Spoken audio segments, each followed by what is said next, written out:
안녕하세요. 윤희입니다. 오늘은 제가 좋아하는 분의 책을 소개해 드리겠습니다. 글 맛을 아는 번역가 김고명님의 좋아하는 일을 끝까지 해보고 싶습니다. 입니다. 김고명님은 문장을 잘 다듬는 번역가이자 마감을 잘 지키는 번역가로 하드보일드 소설을 좋아하고 게임을 좋아합니다. 인스타그램에서 책 리뷰도 왕성하게 해주고 계시는데요. 글을 얼마나 맛깔스럽게 쓰시는지 볼 때마다 제가 놀래곤 합니다. 이 책은 좋아하는 일을 끝까지 해보고 싶은 어느 젊은 번역가의 생존 습관을 기록한 책으로 김고명님이 이름 석자를 알리고 인정받기 위해 노력했던 특유의 공부법과 삶의 습관들을 유쾌하게 풀어냈습니다. 번역가뿐만 아니라 조금 더 내 일을 프로페셔널하게 하고 싶은 모든 사람에게 추천합니다. 그럼 3개의 쪽글을 소개하겠습니다. 43쪽 25분씩 집중하는 포모도로 기법 아세요? 지금 네가 일하는 방식은 효율적이지 않은 것 같은데 제가 2010년에 같이 사무실을 쓰던 프로그래머 형님으로부터 들은 말입니다. 저 말만 하고 말았다면 괜한 오지랖이라고 해도 할 말이 없겠지만 형님은 제게 작업 효율을 개선할 획기적인 방법을 알려줬어요. 그게 뭔지 이야기하기 전에 우선 기존의 제 작업 방식에 대해 말해보죠. 앞에서 말했다시피 저는 2008년 1월부터 번역 일을 시작했는데요. 처음에는 제가 생활하던 원룸이 곧 작업실이었습니다. 일어나서 책상에 앉으면 그게 출근이었죠.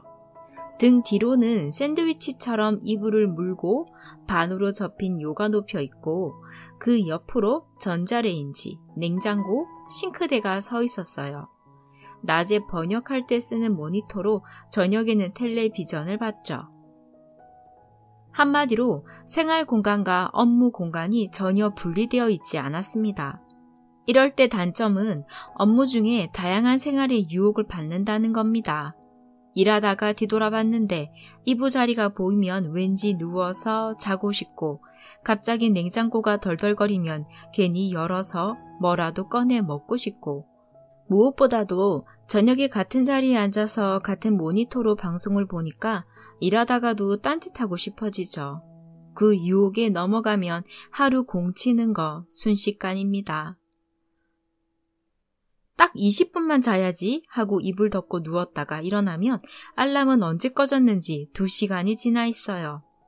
점심 먹고 소화할 겸 딱 30분만 드라마 봐야지 하면 어디 중간에 끊기가 쉽나요? 다음 편까지 안 넘어가면 다행이죠. 더욱이 그때는 그냥 무작정 엉덩이 붙이고 있는 게 일하는 방식이었어요. 이래서는 안 되겠다 싶었어요. 그래서 노트북을 구입해서 카페로 갔습니다. 한나절은 집에서, 한나절은 카페에서 일했죠. 집에 종일 앉아있는 것보다는 집중이 잘 됐어요. 맨날 집에만 있다가 카페에 나와서 커피 한 잔씩 마시며 일하니까 진짜 프리랜서가 된 기분도 들었고요. 그런데 카페가 일하기 편한 곳은 아니었어요. 우선 대학가라 그런지 손님이 많아서 시끄러웠고요. 음료 한 잔 시켜놓고 너무 죽치고 앉아있으면 누가 대놓고 눈치 주진 않아도 왠지 눈치가 보였습니다. 그리고 화장실 가기도 불편했어요. 그렇게 한 달쯤 카페에 다니다가 더 좋은 방법이 없을까 해서 찾아왔어요. 마침 국립중앙도서관에 노트북 열람실이 있어서 타자를 해도 된다네요.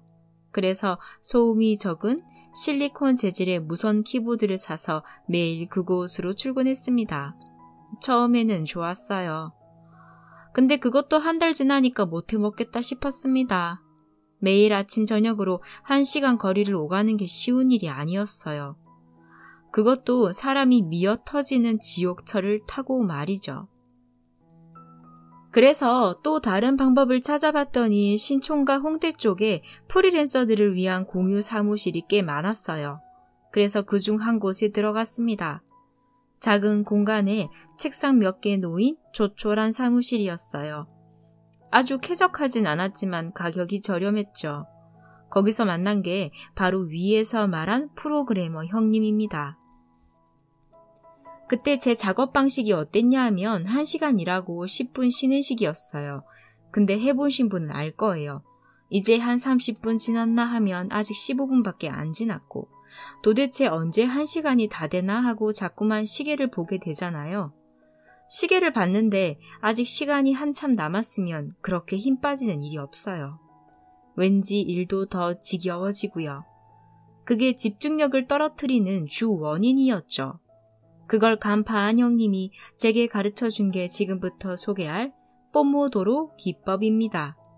사실 속이고 자시고 할 것도 없을 만큼 간단해요. 25분 일하고 5분 쉬는 것을 반복하는 게 다거든요. 그렇게 4번을 반복했으면 20분, 30분씩 길게 쉬어주고요. 정말 그게 다예요. 처음에는 이게 뭐야 싶었습니다. 25분이라니 너무 짧잖아요. 집중 좀 하려고 하면 시간이 돼서 흐름이 끊길 것 같았어요. 하지만 안 그래도 제 작업 방식이 별로 효과적이지 않다고 고민하는 중이었기 때문에 반신반의하며 한번 써보기로 했죠. 그때가 2010년이었는데요. 지금까지도 그 방법을 고수하고 있어요. 저한테는 이만큼 효과적인 작업 방식이 없는 것 같아요. 그 장점을 말해보자면요. 일단 만만합니다. 생각해보세요. 10분 쉬고 나서 다시 1시간 일하려고 자리에 앉으면 어떠세요? 모르긴 몰라도 한숨부터 나올 거예요. 1시간은 놀려면 짧지만 일하려면 무척 긴 시간입니다. 그런데 25분은요. 훨씬 마음이 가볍습니다. 부담이 없으니까 시간도 훨씬 잘 가고요. 해보시면 알겠지만 뭐야 벌써 시간이 다 갔어? 싶을 때가 많아요. 시간이 잘 간다는 건 그만큼 집중이 잘 된다는 겁니다. 몰입하고 있다는 거죠. 다른 일도 그렇겠지만 번역은 집중력이 중요합니다. 잠시라도 정신이 흐트러지면 원문을 오해하기 쉽고 매끄러운 문장이 나오지 않거든요. 보통은 집중력을 유지하려고 라디오 같은 것도 틀지 않고 정적 속에서 일하죠. 이렇게 25분 단위로 끊어서 일하면 총 작업 시간을 정확히 알 수 있다는 것도 장점입니다. 반대로 1시간 단위로 일하면서 중간에 딴짓도 좀 하고 한숨도 좀 쉬다 보면 내가 정확히 몇 시간을 일했는지 모르죠.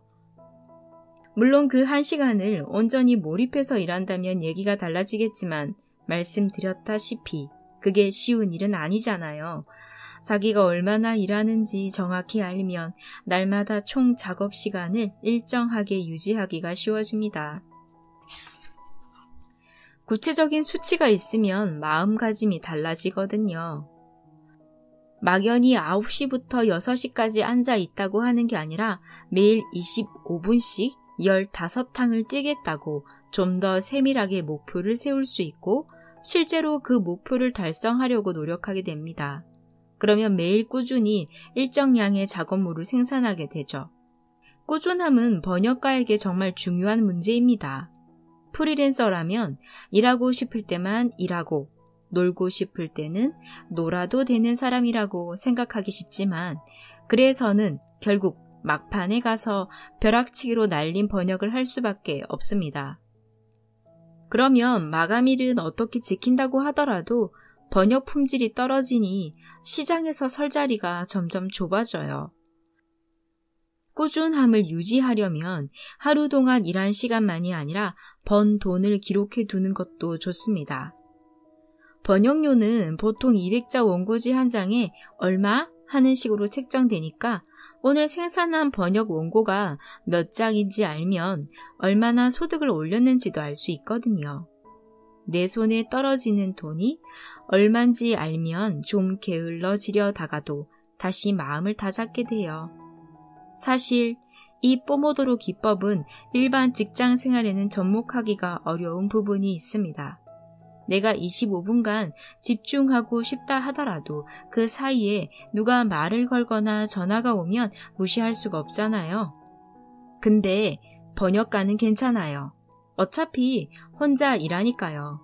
혹시 누가 옆에 있더라도 말은 좀 이따 걸라고 하고 전화가 오면 무음으로 돌렸다가 나중에 다시 걸면 돼요. 그런 면에서 프리랜서에게 최적화된 작업 방식이죠. 혹시 현재의 작업 방식에 만족하고 있다면 모르겠지만 그렇지 않다면 한번 써보시길 권합니다.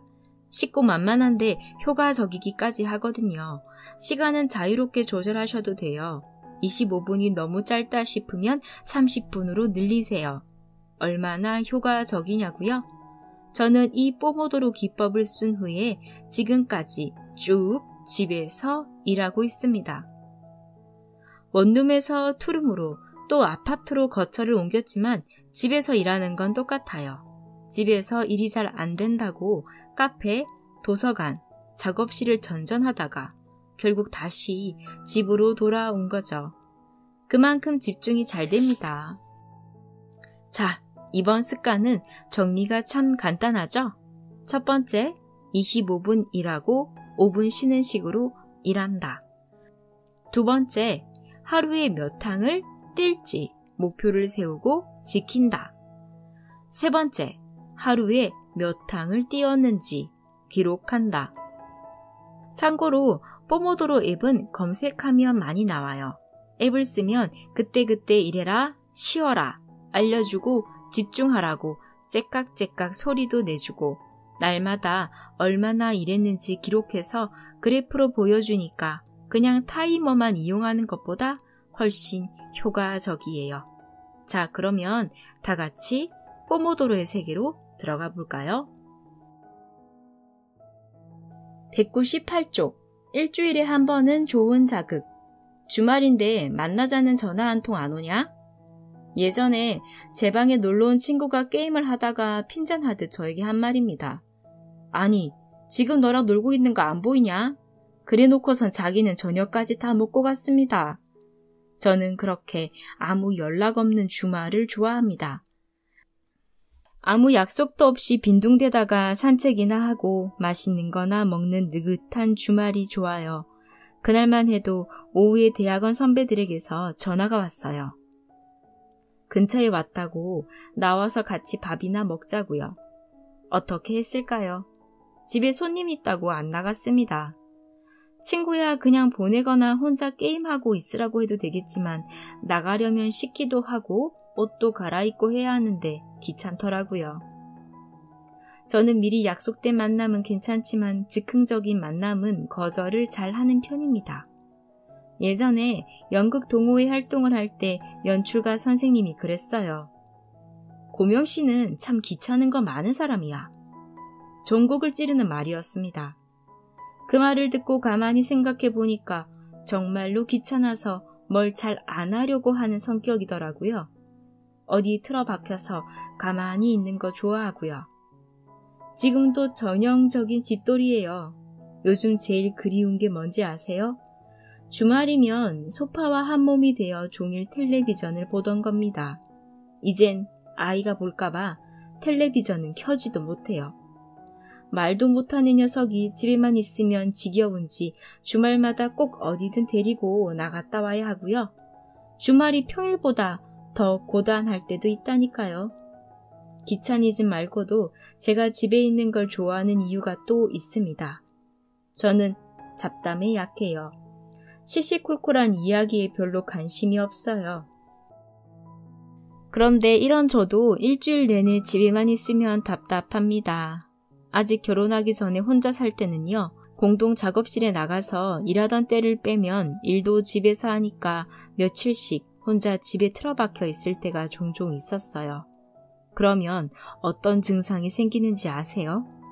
사람이 벽을 보고 얘기해요.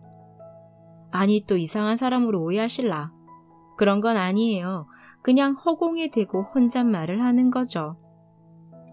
그런 증상이 나타난다면 이젠 나가서 사람을 만나든 뭐든 해야 할 때라는 신호입니다. 너무 내 안에 갇혀 있었다는 뜻이죠. 마음이 이제 제발 좀 나가라고 하는 거예요.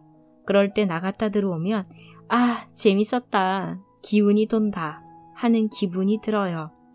그동안 인식하지 못했지만 활력이 많이 떨어져 있었던 거죠. 아무래도 사람은 사회적 동물이니까요.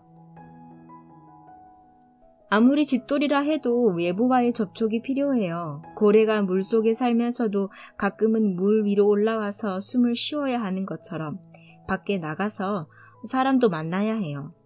그 방법이야 여러 가지가 있겠죠. 오늘 제가 하고 싶은 이야기의 핵심은 바로 자극입니다. 네, 우리에게는 자극이 필요해요. 그래야 사는 게 지겹지 않거든요. 번역가들은 보통 혼자서 조용히 일하니까 삶이 무료해지기 쉬워요. 그러면 자연스럽게 의욕이 떨어지고 그게 번역 품질에도 영향을 미치죠. 그러니까 자발적으로 자극을 찾아야 합니다.